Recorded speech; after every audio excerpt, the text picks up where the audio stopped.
It is human nature to make mistakes, but when selling your property, you want to minimize these mistakes and make the best preparations so that you will get top dollar. The process of preparation starts even before you put the property on the market. This is Juliana Tu, and here's a list of 7 mistakes that can affect the transaction. Let's get to them. Mistake number 1 is not thinking the sale through. Even before you decide to sell, be sure you think it through. Have you consulted with your financial counselor, and is the sale something you want to do right now? Is this the right time to sell, not only in the marketplace, but also in your financial life? Do you have a plan in place on what is going to happen to you after you complete the sale? You think there's only buyer's remorse? No, the sellers can get very remorseful too. We have had transactions in which the seller decided to back out from selling the property because he found out that he could not get a replacement property, or because there would have been huge tax consequences for him financially.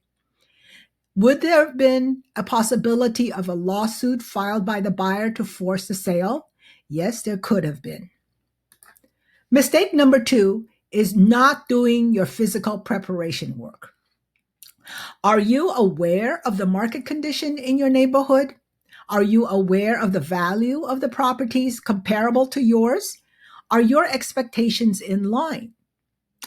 What can you do to enhance the curb appeal of your property? How about doing some interior or exterior painting? How about cleaning up the landscape, putting in new plants? Declutter the interior. These are all little sums to spend for bigger returns.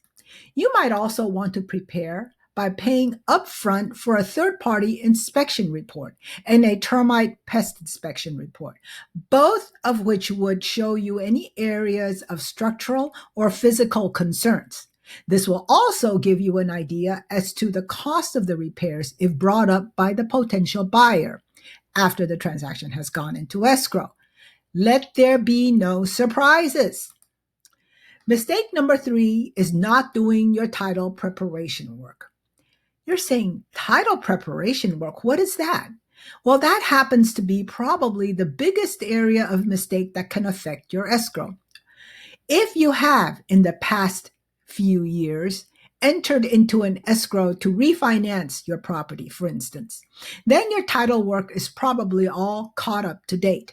However, there are many sellers who have owned their property for many years without having done this sort of a checkup, and they may encounter certain issues. For example, ownership not under the name that it should be.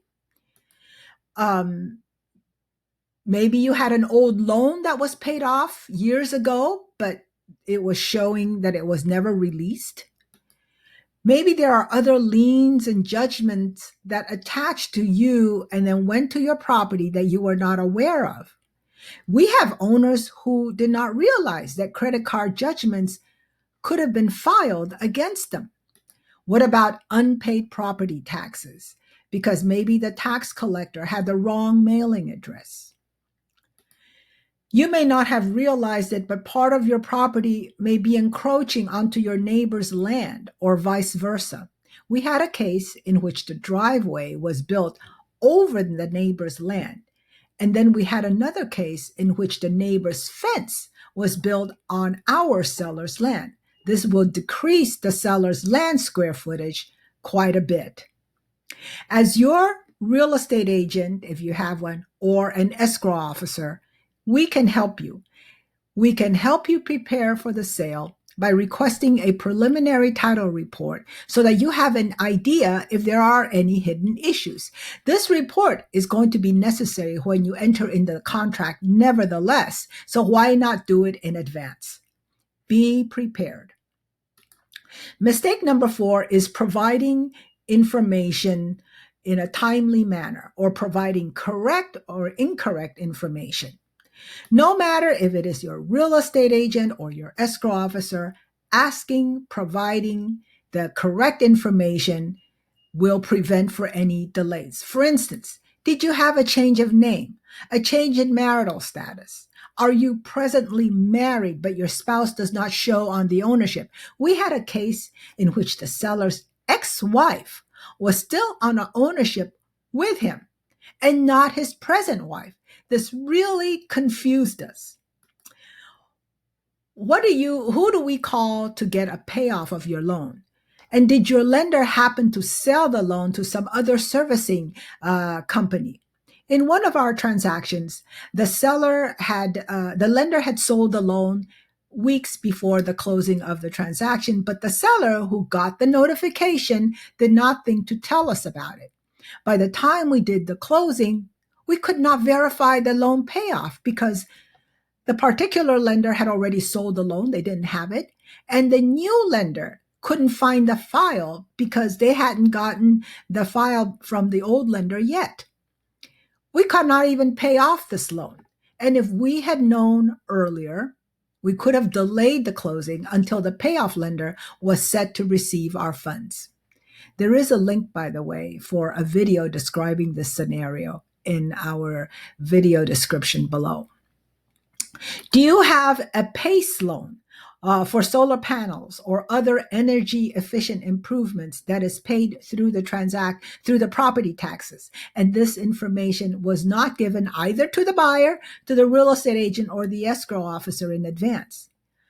Finding out that there's an extra $30,000 lien against the property that the seller automatically assumed the buyer would take over is not a very good scenario. Homeowner association information. This is needed very early because these documents that we have to provide to the buyer is necessary within a timeline so that they can go forward with the transaction. But the turnaround time to get these HOA documents can be very lengthy. So providing the correct information right at the beginning is important, especially if the homeowner association is self-managed and there's no outside company doing it. Also, are there more than one homeowner association? Your escrow officer needs to know. There's also the matter of an upfront fee that has to be paid to the HOA before they will even talk to the escrow agent. Is there anything other that is of importance that only the seller would know? You would be surprised at how much a delay can be caused by incorrect information. By the time the escrow company finds out the information is incorrect, contacts the seller for the correct information, and then redoes the process, your transaction could be delayed weeks. Mistake number 5 is not providing the required paperwork in a timely manner. And this is probably even more important than mistake number 4. Your escrow officer is going to rely on this paperwork that you provide to make sure that she's on track with the closing.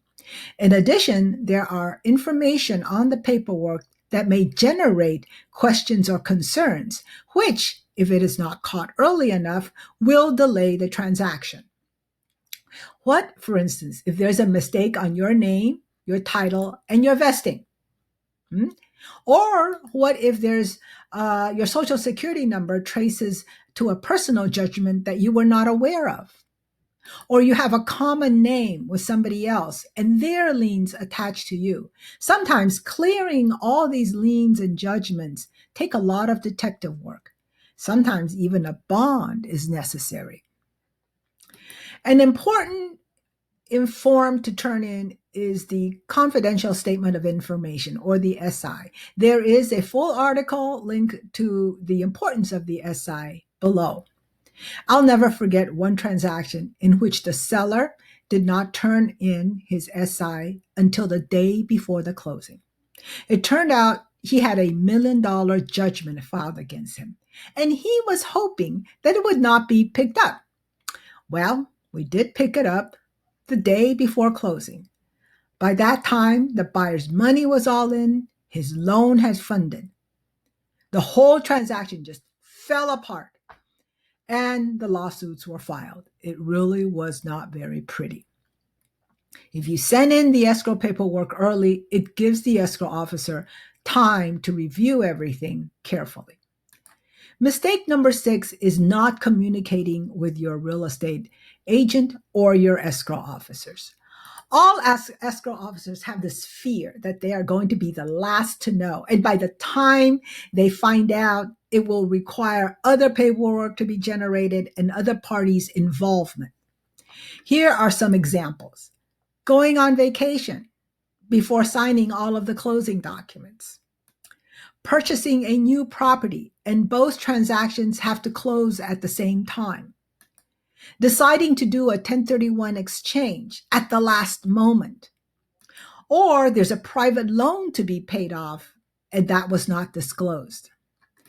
What about structural repair work that was done during the transaction, which would create contractor payment issues and mechanic liens that the escrow holder has to worry about?